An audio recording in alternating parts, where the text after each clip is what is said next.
Hello guys, welcome back. आजिकार video रे आम डिस्कस करवा सिटीजनशिप विषय रे। सिटीजनशिप विषय रे डिस्कस करवा। सिटीजनशिप कहाँ अंडर आसुची भाई? पार्ट 2 अंडर आसुची। पार्ट 1 थिला आमे देखिलु यूनियन। पार्ट 1 थिला यूनियन एंड टेरिटरी आर्टिकल 1 रु 4 थिला। आमे प्रीवियस वीडियोस गुडा रे डिस्कस ऑलरेडी करि सारछु। जे देखिनो देखि दो फर्स्ट। देन पार्ट 2 रहिला हमर सिटीजनशिप, जोटा कि हमर आर्टिकल 5 रु 11 जाय कवर अप करूची। एग्जाम पर्सपेक्टिव व्यू रे एते इंपोर्टेंस नहीं दार सिटीजनशिप्स रो, बट फिर भी केबे केबे जदि हमर बैड लक रहिला तो एटा को पढ़ दिए केबे केबे। बट जेती सारा जिंस इंपोर्टेंट जिंस सेही जिंस को एटारे क्लियर कवर अप करिया को चेष्टा करिवि। पूरा एज डिटेल्स गले ब्रेन हमर एटाको एका थरे परसिवियर करि परिबो नाही। मते निजे ई जिंसटा को एक्सप्लेन करिया पई बहुत हैरान आगो भी पड़ी पारे। तो मे भी कौन सी जगह जदि जिनस को एक्सप्लेनेशन रे असुविधा हुए तो टिके एडजस्ट कर दो। सो जीवा चलो फर्स्ट। सिटीजनशिप कहले कौन भाई? सिटीजनशिप कहले नागरिकता। नागरिकता आम इंडिया रे टू टाइप्स लोक देखा जाते। गोटे है सिटीजन कहूँ तांको, आ गोटे है एलियन कहूँ तांको। सिटीजन है जी कि आमर जी पूरा एंजॉय करुच्ची जी भी राइट्स अच्छी इंडिया रे। इंडिया रे जी भी अधिकार सब अधिकार एंजॉय करुच्ची ताको कह सिटीजन। और एलियन क्या कह भाई? एलियन ताकू कह जी कि है बाहर देशर लोक। बाहर मैंने स्पेस रु आसी ना, कोई मिल गया जादू नुहे भाई है। ये है एलियन कहले अन्य देशर लोक। जमती अन्य देशर गोटे से दी भाग कैटेगराइज करे। गोटे है friendly and other one is enemy. देख भल से बुझ। एलियन पाक आम पाखे है सिटीजन, आमे माने सिटीजन है। आम पाखे अधिकार अच्छी है, तो आम फुल एंजॉय करुचु। आम पाखे राइट बहुत सारा अच्छी, फ्रीडम्स बहुत सारा अच्छी। ठीक, आम गोटे गोटे कर डिस्कस करा नेक्स्ट पार्ट रे देखा बुझीगला। तो एलियंस पाखे एलियंस मान पाखे किंतु सब पावर न थाए। ठीक अच्छे, सब जिन एंजॉय करेंगे ना। एलियन को दुई भाग विभक्त जपरी मुझे बतैली। ओके, गोटे है फ्रेंडली एलियन कह गोटे enemy alien. Enemy alien suppose ए मानि नियो चाइना आमको एवं अटाक करदेला जमती होता 1962 रे। 1962 रे जपरी भाव में आमर होता बेले, या फिर एवं सपोज मानि कि कारणवशतः चाइनार लोक चाइना सहित आमर अटाक होगा। तो इंडिया रे जिते सारा भी चाइनीज लोक थे आमे कहि परिबा एनिमी एलियंस सही टाइम पाई। ओके, आ तांको तार फंडामेंटल राइट्स कनना है आर्टिकल 22 अनुसार तांको अरेस्ट करि परिबा। ठीक, तो ये थिला एनिमी आ फ्रेंडली एलियन विषय रे आइडिया। आउ एबे चलो से चाइना जिते एबे हमर भीतर युद्ध नहीं, तो सी जो चाइना लोक आम पाखर आसी तो सी एबे एनिमी नुहे, एबे सी हमर फ्रेंडली एलियन सब। क्लियर? एतिक जिनस है एलियन आउ सिटीजन्स विषय पार्थक्य बुझीगला। अच्छा, सिटीजन जी जी अच्छा इंडिया रे माने जी कि आमे माने है, तो कौन कौन सारा बेनिफिट्स आमे उठाऊँ, कौन कौन सब लाभ उठाऊँ, आम पाखे कौन कौन सब मेन राइट्स अच्छी जोड़ा कि आगो को गले आमे देखा। बट एबे आउ थे एबे देखीदे टे हल्का उपरे उपरे। For example right against discrimination. आमको डिस्क्रिमिनेशन रु तार विरोध रे आमे कहिबार अधिकार अच्छी। आमको किसी कौन सी क्षेत्र में डिस्क्रिमिनेशन करा जीवो नहीं है। आमे सबू जाति धर्म निर्विशेष सबू एक है। आम पाखे इक्वालिटी अपॉर्चुनिटी अच्छी। आम पब्लिक एम्प्लॉयमेंट रे इक्वाली आमको सुजोग मिलिबो। आर्टिकल 16 अनुसार कहूँ। आर्टिकल 19 अनुसार कहूँ आम फ्रीडम स्पीच अच्छी आम पाखे एक्सप्रेशन अच्छी। आम जहाँ मन आम कहीपर आउ जहाँ मन आम एक्सप्रेस कर आमर अधिकार अच्छी आर्टिकल 19 अनुसार। ता माने नाई कि जे आम जाकि अन्य क्या जे कहा जहाँ ता कही गाड़ी दे पार। आमर फ्रीडम अच्छी जहाँ भी आमको राइट्स मिली लिमिटेड है कि जे जाए तुम द्वारा अन्य को जदि किसी हानि न पहुँचुची that is your rights. Otherwise ताकू खनन है तार राइट्स उपरे आँच आसीज। ओके, तुम्हें जदि अन्य लोग गाली दौच तुमर तो फ्रीडम ऑफ स्पीच रहा, फ्रीडम ऑफ एक्सप्रेशन रहा, बट तार freedom of speech freedom of expression ता ऊपर खनन पड़ुची, ताको एक्सप्लॉयटेशन ता ऊपर आसी जाउची। तो राइट अगेंस्ट एक्सप्लॉयटेशन अंडर सी तुम ऊपर मुकदमा करें। ओके, छाड़ से कथा आपको जो फंडामेंटल राइट्स देखा से डिस्कस करवा। आर्टिकल 29, 30 अनुसार कल्चरल और एजुकेशनल राइट्स मिली। आउ गोटे मेन पॉइंट रहा ये भाई देख, यूएसए रे कौन हुए ना एबे जदि कहीं प्रेसिडेंट होबार अच्छी सॉरी है प्रेसिडेंट हवा अच्छी ये तार से पोस्ट गुड़ा वाइस प्रेसिडेंट पोस्ट गुड़ा तो तुमको भाई से इंडियन से बर्न हबार जन्म से नेबा अच्छी यूएसए जब तुम जन्म नहीं न तुम से सपोज मुझे इंडिया रू पलैली अमेरिका को अमेरिका रही 15-20 वर्ष तापर मुझे कहबी जे मु प्रेसिडेंट पोस्ट पर छिड़ा हेबी तो सीटा मो द्वारा पॉसिबल हम ना बिकज मुझे बर्न है ना जन्म नहीं ना क्लियर ओके किंतु इंडिया केस रे सेपरी ना सपोज मानिनिय एबे दी जण जाउछन्ती दंपति बाहर अछन्ती से माने इंडियंस गुड़ा ओके बाहर को जाइछन्ती अमेरिका जाइछन्ती सेठी तांकर एबे कोन हैला ना तांकर गोटे सुपुत्रटा या सुपुत्री गोटे हैला सी एबे आसिला बड़ हैला सी कहला तापर जेतबे इंडिया आसीबे एबे जन्म है जब मसे 2 मास पर से आसी पलि आसले इंडिया को एबे छुआटा कौन हम छुआ पाखे भी एबे से जन्म नेला अमेरिका रे बट जो इंडिया रे जो से बड़ हम ताकू भी नागरिकता मिल सिटीजनशिप मिल तार प्रावधान कौन कौन अच्छे आम डिस्कस करेंगे ग्राजुअली ओके तो सी पाखे भी पावर रहा सी मानुची सी बर्न से बट सी भी प्रेसिडेंट पोस्ट पर इंडिया रे अप्लाई कर आम तो नॉर्मली जी अच्छी सिटीजन सी तो अप्लाई कर क्लियर तो खास करके किसी जिनस रही प्रोविजन्स रही आम इंडियन सिटीजन्स मानक आम से जिनस को देखिए आर्टिकल 4, 5, 6, 7 सॉरी 5, 6, 7, 8 रे कहूँ आर्टिकल 5, 6, 7, 8 आम डिस्कस करदे कौन कौन सब कहूँ तापर आउ जो 9, 10, 11 रहा 3टा तार जो ओपोजिट वाला पार्ट आसीज देखिए गोटे गोटे कर चलो आर्टिकल 5 कहूँ भाई तुम जो डोमिसाइल जदि अच्छ तुम गोटे पर्सन जदि डोमिसाइल अच्छी माने गोटे एरिया जो एरियाटा सी छुआ बेलू रोचे जन्म रही रही आसूसी है गोटे पर्टिकुलर एरियाटा इंडिया भितर जदि अच्छी तो सी प्लस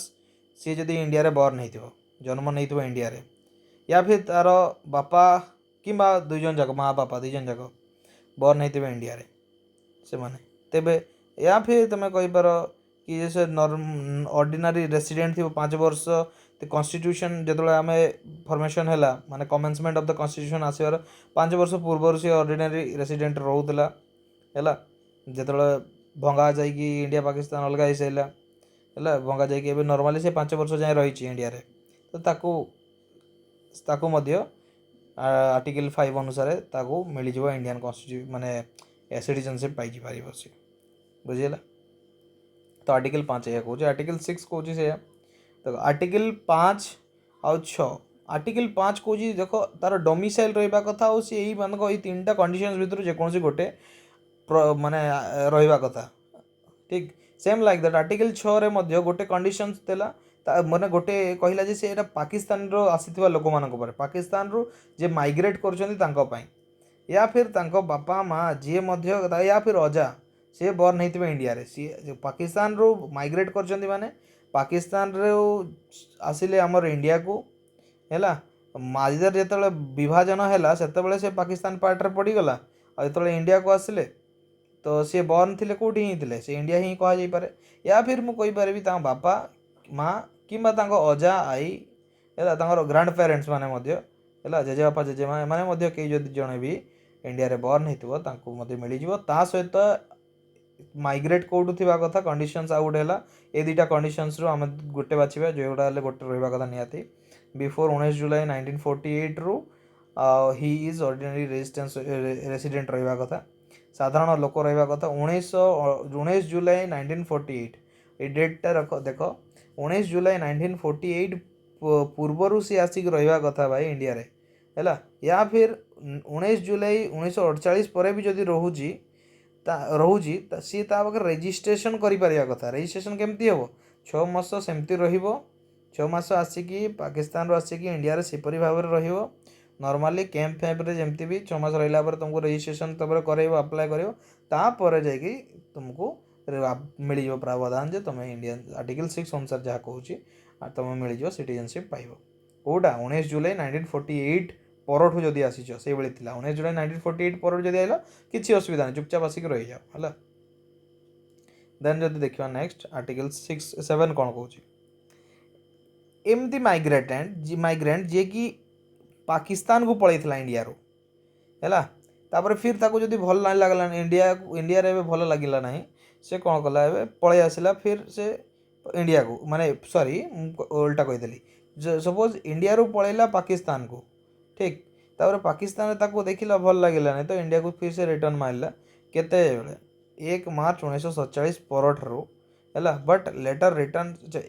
पलैला 1 मार्च 1947 किंतु 6 मास भितर पलि आसला आउ आसिकी आप्लिकेसन सबमिट करला कहला जे भाई मु इंडिया रही ना मत माने सॉरी मु पाकिस्तान रही ना मत एक्सेप्ट कर इंडिया रे तो तापाई मध्य ताको एला करा जिवो सी भी इंडियन सिटीजन हो पारिबो। आर्टिकल 8 कौन कौच देख persons of Indian origin residing outside India जड़े जदि ए रोचे सपोज राजा राजवाड़ा तार छुआ पिला फरेन पढ़ाऊे अमेरिका है बेसी पैसा तो फरेन पढ़े निहाती भल एजुकेशन देवाई चाहिए आउ है तो सी जो छुआ बाहर रही पढ़ुची से टाइम कौन है ना भारत इंडिया पाकिस्तान सेपरेट हो गला सेपरेट है पाखे स्पेशल प्रोविजन्स रही कि सी पार्ट रहा पार्ट हो माने इंडियन सिटीजनशिप से पाइज बोली बुझला आर्टिकल 8 यहाँ कौन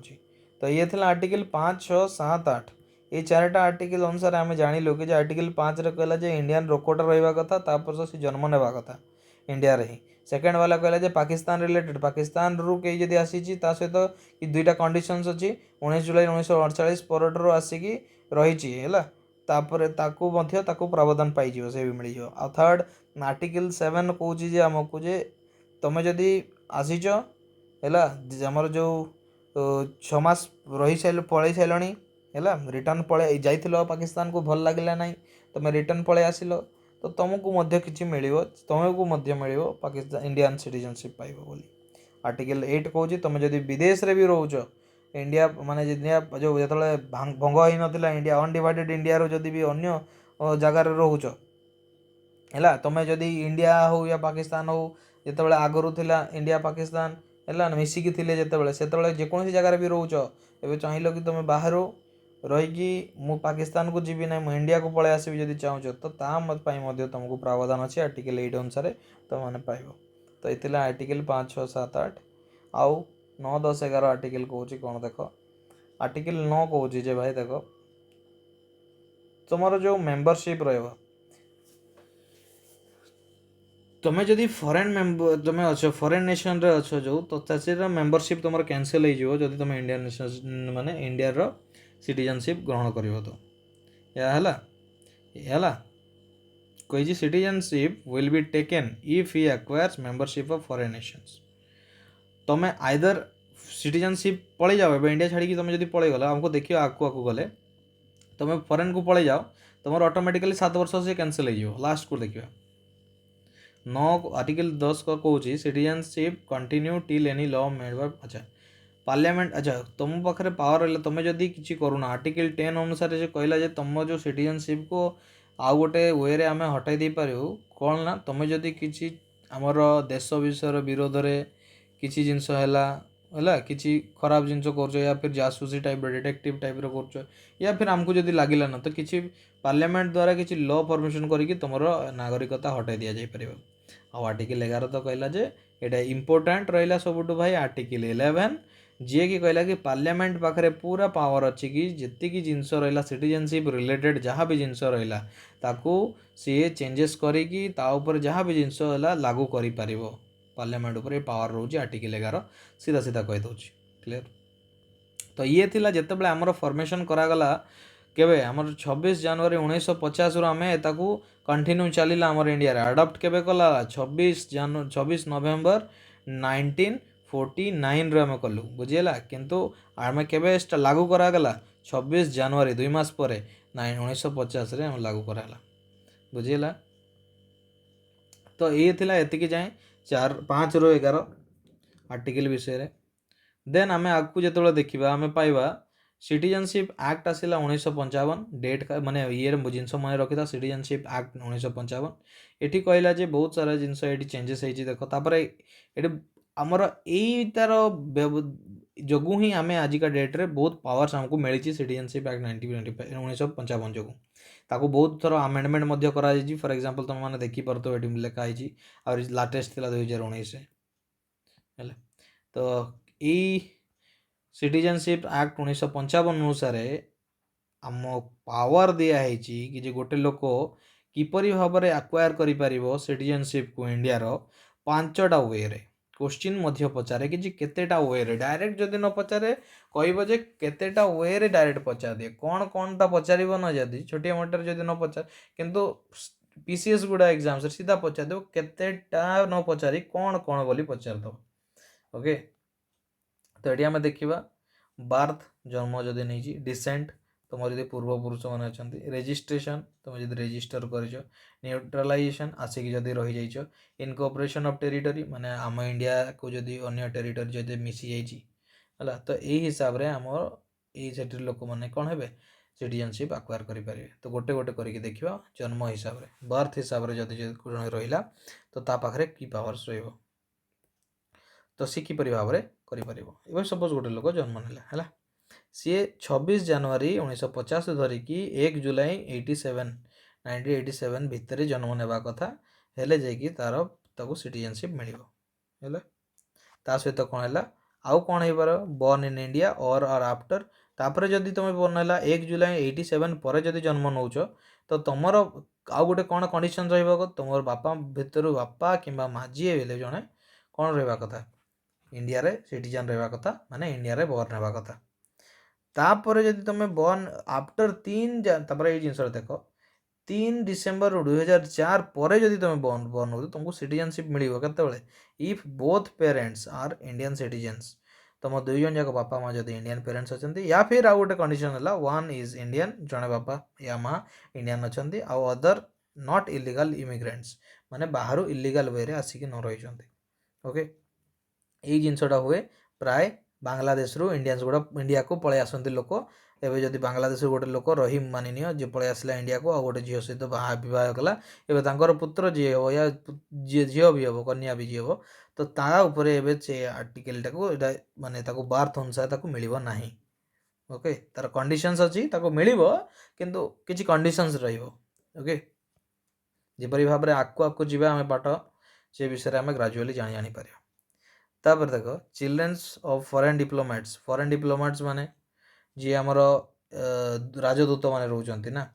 फॉरेन डिप्लोमेट्स एवं इंडिया रे सपोज गोटे राजदूत आसिक रोचंती है सपोज यूएसए रो राजदूत रोचे आम इंडिया रे है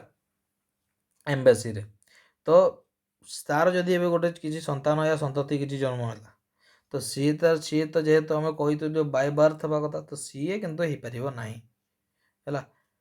कारण ता बापा इंडियन नुहति है या ता माँ बापा इंडियन नुहति सी सीना जन्म नहीं गला आगु ये जिनस सब जिन हटई दिया भाई 1 जुलाई 87 पर एनिमी एलियंस पाखे पावर ना कि सी सिटीजन नहीं पार तार छुआ तार छुआ पिला जब जन्म हेले इंडिया रे तो तार भी किसी अधिकार ना कि से छुआ मानकर इंडिया रे मिल ना है। सेकेंड देखा डिसेंडेंट डिसेंट कौन डिसेंट भाई तुम जदि जन्म नहीं 26 जनवरी 1950 रु धरिकी 10 डिसेम्बर 1992 मध्य जदि तुम जन्मग्रहण कर भाई तुम किसी देखा ना तुम्हें डायरेक्ट कहे तुम बापा इंडियन सिटीजन रहा कथा तेबे जाकि तुमको प्रावधान हे कि तुम इंडियन सिटीजन हो पार कौ द्वारा बाय डिसेंडेंट द्वारा या फिर तुम्हें कहींपार जो 10 डिसेम्बर 1992 पर जदि सब जन्म नहीं गल हेले कौन हम कह तुम इदर पेरेंट्स से कहला खाली बापा पर 1992 बेले मुंड को पशिला जे खाली बापा कहीं माँ भी तो से अच्छी अधिकार दैट्स व्हाई माँ को भी कहला आइदर बापा ना माँ इंडियंस रहा कथा। देन आउ गोटे पॉइंट देखा लास्ट कहीदेला जे भाई देख 3 डिसेम्बर 2004 पर यदि तुम बाहर जन्म नहीं ना आउटसाइड इंडिया बाहर जन्म नहीं तुम तुमको रेजिस्टर करने को पड़ो गोटे वर्ष भितर जब जन्म नेला छुआ तो बापा माँ आसिक रेजिस्टर करेंगे कौटी इंडियन कन्सुलेट और कन्सुलेट माने तार एम्बेसी रे जो सपोज अमेरिका पलैला अमेरिका रे इंडियन एम्बेसी को पलैब से तार छुआर गोटे वर्ष भितर रेजिस्टर करदेव जो मो पुत्र जन्म नहीं क्लियर आउ कौन कर सी परमिशन कर सेंट्रल गवर्नमेंट द्वारा परमिशन नहीं कर आउ ताकू कौन कर अंडरटेकिंग गोटे लिखे तो छुआर बापा माँ मैंने किसी चाइल्ड पाखरे किसी पासपोर्ट ना अन्य देशर है बोलिकी सेटा अंडरटेकिंग लिखे छुआर माँ बापा तेबे जाकि ताकू बाय डिसेंडेंट वे रे ताकू डिसेंडेंट अंडर रे ताकू मिलिबा नागरिकता थर्ड देखिबा बाय रेजिस्ट्रेशन रेजिस्ट्रेशन करिकी मध्य आमे करि परिबा बट इलीगल माइग्रेंट मानक पई टोटली नाही भाई रेजिस्ट्रेशन तुम इलीगली पळे आसी जो इंडिया को तो होला बॉर्डर डेइकी तुम एठी तुमको सिटीजनशिप मिलिबो नाही खास करके बांग्लादेश एरिया रे हुए गोटे देख वर्ड आसीबो पीआईओ एटा पीआईओ हैला पर्सन ऑफ इंडियन ओरिजिन बारंबार आसीबो ए वर्ड टा सुनिथिबो person of Indian origin PIO माने ता माने हैला पर्सन ऑफ इंडियन ओरिजिन माने सीए तार बापा किंबा माँ इंडिया जन्म किंतु सीए मे भी होते पारे जिते फरेन को जाइए सार जन्म होते पारे है बुझीगला तो से भाया लोक आम कहीपर पर्सन ऑफ इंडियन ओरिजिन तो जो रिटर्न आसो तो भी इंडियन सिटीजनशिप मिल ना ओके तो पीआईओ वाला मानक कौन है ordinary resident in India for 7 years से माने जदि चाहिए कि मुझे इंडिया रजिस्ट्रेशन करी इंडिया रजिस्ट्रेशन करके मुझे इंडियन सिटीजन हेबी तो सी कौन कर 7 वर्ष जी इंडिया रे से रजिस्ट्रेशन अप्लाई करने पूर्व है रजिस्ट्रेशन अप्लाई करने पूर्व केते वर्ष नॉर्मली 7 वर्ष मिनिमम रहा पड़ो मिनिमम 7 वर्ष ताठू अधिक भी रही जापे है तापर कौन है एपीआईओ जोटा कि पर्सन ऑफ इंडियन ओरिजिन जो कौन लिखाई रेसिडेंट रे इन आउटसाइड अनडिवाइडेड इंडिया जदि बाहर अनडिवाइडेड इंडिया जो रही अनडिवाइडेड माने इंडिया जो डिवाइडेड हो गला तो सी कि कौन कौन होगा पाकिस्तान हो गला बांग्लादेश हो गला चलो है सीधा सीधा ना कह बांग्लादेश भी तो पाकिस्तान तो भांगी फिर बांग्लादेश है ना पाकिस्तान और बांग्लादेश आसीथु ना आसीथिबा कथा नुहे से जो पीआईओ बुझेगा सी अमेरिका रू आसी तो लंडन रू आसी तो ताकू भी मिल जाव सी 7 वर्ष मिल जाव है किंतु भाई तुम अमेरिका पाकिस्तान आसवा कथा नुहे श्रीलंका कौन कह Bangladesh a person who is married to an Indian citizen हाँ आ जड़े जदि लोक कौन कला विदेशी लोक आसिकी जदि इंडियन या पुओ हो या झील को जदि बाहगला आ सी रहा 7 वर्ष जाए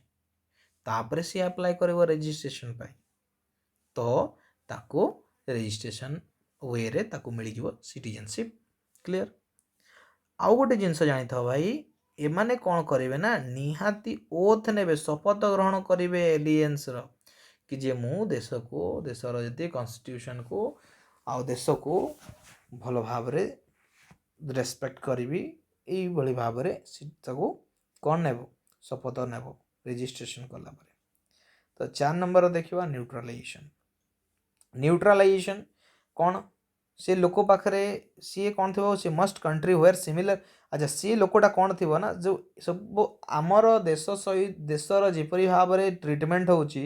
अन्य देश मध्य इंडियंस मानक सेपरी भाव में ट्रिटमेंट जदि करुँचे भाया देश जदि लोक आसी तो ताकू मध्य प्रावधान मिल सी जदि रम इंडिया रे या फिर किसी जदि सर्विस करुँच इंडिया रे government of India act government of India under रे है तो ताकू न्यूट्रलाइजेशन माध्यम सिटीजनशिप मिल जाव फॉर एग्जांपल्स मानि नियो आमर चली यूएस रशिया सहित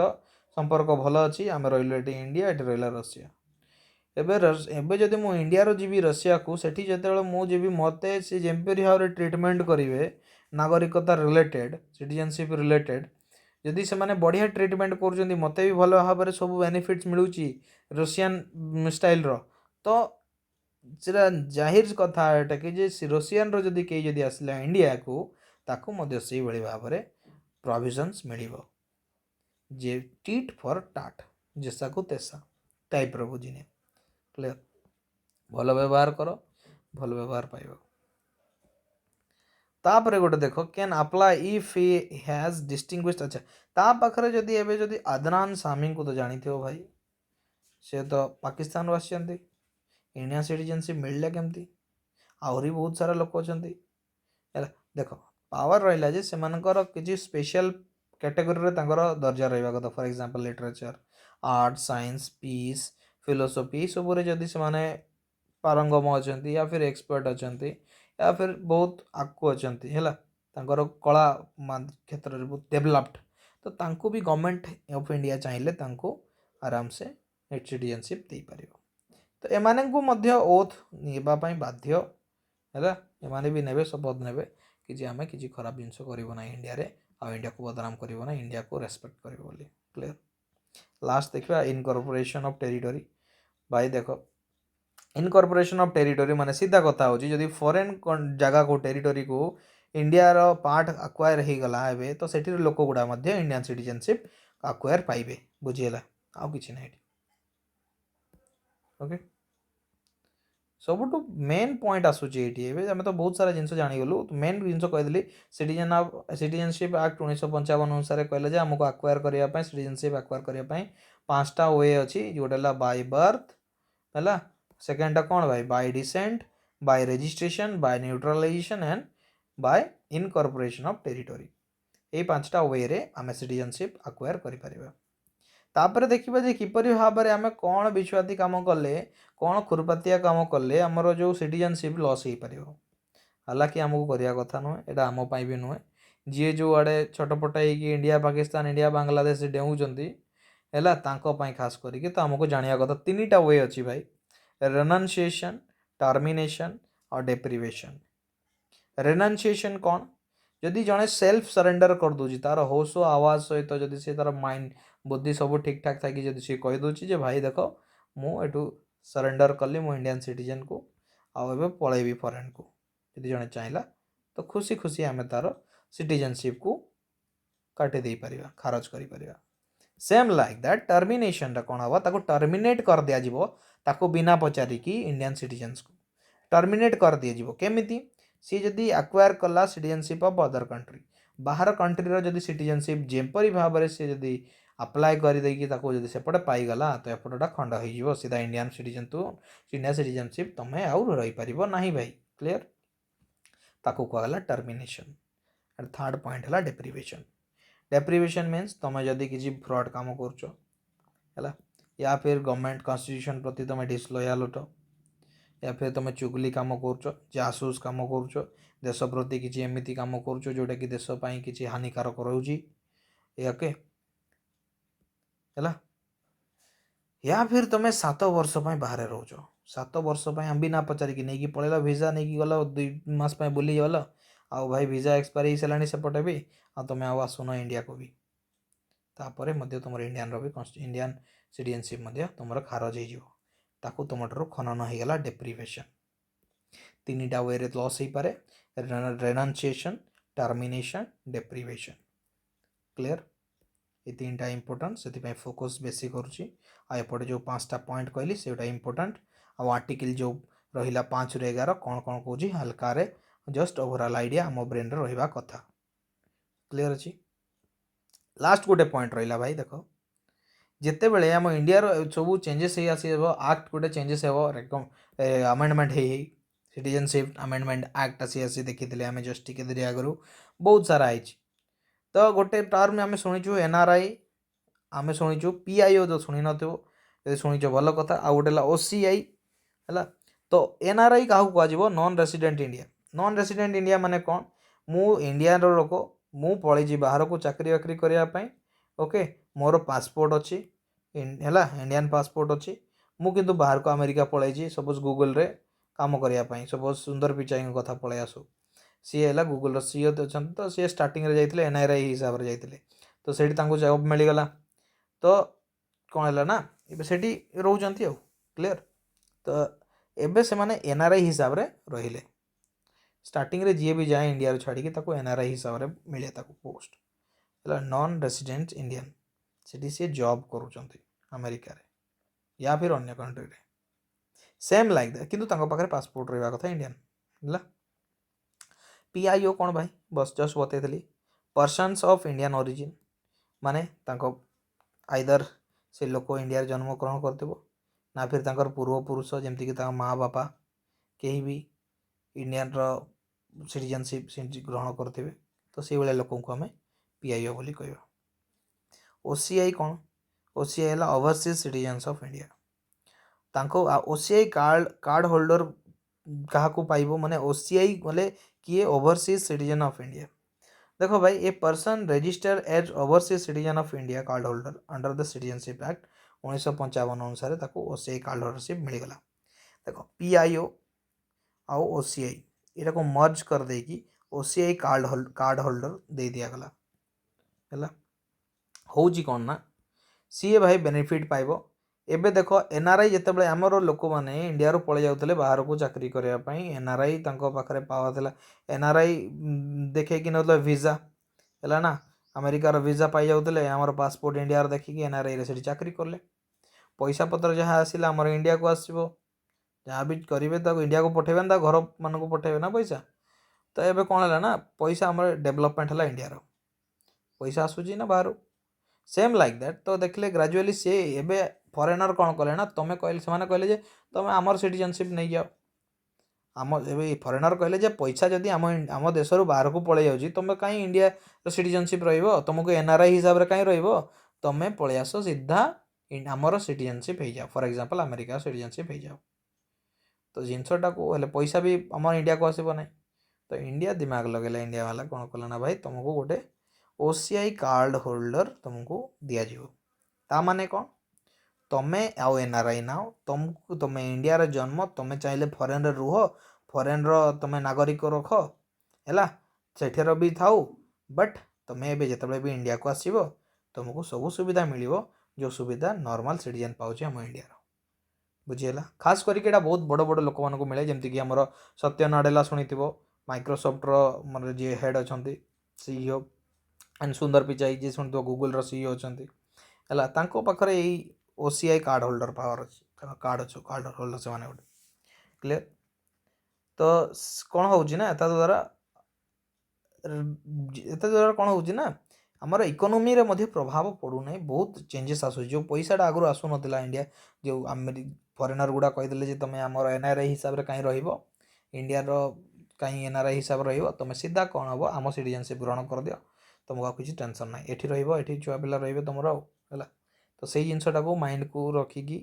ଥିଙ୍କ କରିକି ଆମର କିପରି ଭାବରେ ଇକୋନୋମିକ୍ସରେ ଡେଭଲପମେଣ୍ଟ ହେବ, ସେଇ ଚିନ୍ତାଧାରାକୁ ରଖିକି ଏଠି କ'ଣ କଲେ ନା ଗୋଟେ OCI କାର୍ଡ଼ ହୋଲ୍ଡର ଆପ୍ଲାଏ କରିଦେଲେ। ଏଇ ଜିନିଷ ବିଷୟରେ ଆମେ ଆଗକୁ ମଧ୍ୟ ପଢ଼ିବା, ଯଦି ବୁଝା ପଡ଼ୁନାହିଁ କିଛି ଅସୁବିଧା ନାହିଁ। ଫାଷ୍ଟ ଯେହେତୁ ମୁଁ କହିଥିଲି, ଆଉ ଏଇ ଜିନିଷଟାକୁ ଯେଉଁ OCI କାର୍ଡ଼ ହୋଲ୍ଡର ରହିଗଲା, ଯେଉଁ ଆମେରିକାରେ ମଧ୍ୟ ତାକୁ ପାୱାର ମିଳିଗଲା ସେ ସିଟିଜେନସିପ୍ର, ଇଣ୍ଡିଆରେ ମଧ୍ୟ ରହିଲା, ଏଇଟାକୁ କୁହାଗଲା ଡୁଆଲ୍ ସିଟିଜେନସିପ୍, ହେଲା। ତ କିନ୍ତୁ ସେଇ ଲୋକଙ୍କୁ ଇଣ୍ଡିଆରେ ତାଙ୍କୁ ଭୋଟ୍ ଦେବାର ଅଧିକାର ନାହିଁ, କି କନଷ୍ଟିଟ୍ୟୁସନରେ କିଛି ବି ପୋଷ୍ଟ ତାଙ୍କୁ ପାଇବେ ନାହିଁ, ହେଲା। ସେ ଖାଲି ଆସିବେ, ବୁଲିକି ଯିବେ, ଖାଇବେ ପିଇବେ, ମସ୍ତ ଏନ୍ଜୟ କରିକି ପଳେଇବେ। ବୁଝିହେଲା?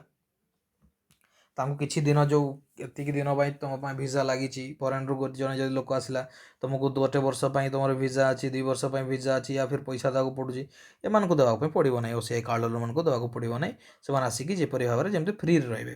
ବିକଜ୍ ସେମାନେ ଇଣ୍ଡିଆନ୍ସ ରହୁଛନ୍ତି ଫରେନ୍ରେ। ବୁଝିଲା? ତ ଏଇଭଳିରେ ତାଙ୍କର ପାୱାର ଦୁଇଟା ନାହିଁ, କ'ଣ ନାହିଁ, ଭୋଟ୍ ଦେଇପାରିବେ ନାହିଁ, ଆଉ କନଷ୍ଟିଟ୍ୟୁସନ୍ ପୋଷ୍ଟ ନାହିଁ, କାରଣ ସେଠି ଭୋଟ୍ ଦେଉଛ, ଏଠି କାହିଁ ଦେବ। ଓକେ, ତ ଇଏ ଥିଲା ଆମର ଆଇଡ଼ିଆ ଓଭରଅଲ୍। ଯେତିକି ଡାଟା ଇମ୍ପୋର୍ଟାଣ୍ଟ ସେତିକି ଏଠାରେ କଭର୍ ଅପ୍ କରିଛି, ଆଉ ଏକ୍ସଟ୍ରା ଜିନିଷକୁ ମୁଁ ଏଠି ସ୍କିପ୍ କରିଦେଇଛି। ଦେଖ, ଏକାଥରରେ ଏଇଟା ବୁଝିବା ପାଇଁ ଟିକେ କଷ୍ଟକର ପାଠ ହିଁ ହେବ, ବିକଜ୍ ବହୁତ ସାରା କନଫ୍ଲିକ୍ଟସ୍ ରହିଛି ଏଇଠି, ଯେଉଁଟାକି ଆମେ ଏବେ ପରେ ଆମେ ଦେଖିବା, ଯେତେବେଳେ ଆମେ ଗ୍ରାଜୁଆଲି ଆଗକୁ ଯେତେବେଳେ ପଢ଼ିଯିବା, ତ ଆମେ ଜାଣିପାରିବା ଏଇ ସିଟିଜେନସିପ୍ ବାବଦରେ ଗୋଟେ ଆମେଣ୍ଡମେଣ୍ଟ ଆକ୍ଟ ଆସିଥିଲା 2019ରେ, ତା'ର ବି ବହୁତ ସାରା ଚେଞ୍ଜେସ୍ ଆସିଥିଲା, ହେଲା। ତା ପରଠୁ ଆଜି ଯାଏଁ 2022 ଯାଏଁ ଏବେ ଯାଏଁ କିଛି ସିଟିଜେନସିପ୍ ଅଣ୍ଡର କିଛି ସେଇ ବାବଦରେ କିଛି ଏବେ ଯାଏଁ ନ୍ୟୁଜ୍ରେ ଉଠି ନାହିଁ। ଉଠିଲେ ନିହାତି ଆପଣମାନେ ତ ଜାଣି ହିଁ ଯିବେ। ତ ଇଏ ଥିଲା ଆଇଡ଼ିଆ ଭାଇ, ଦେଖା ହେବା ନେକ୍ସଟ ଭିଡ଼ିଓରେ। Till then take care, bye bye.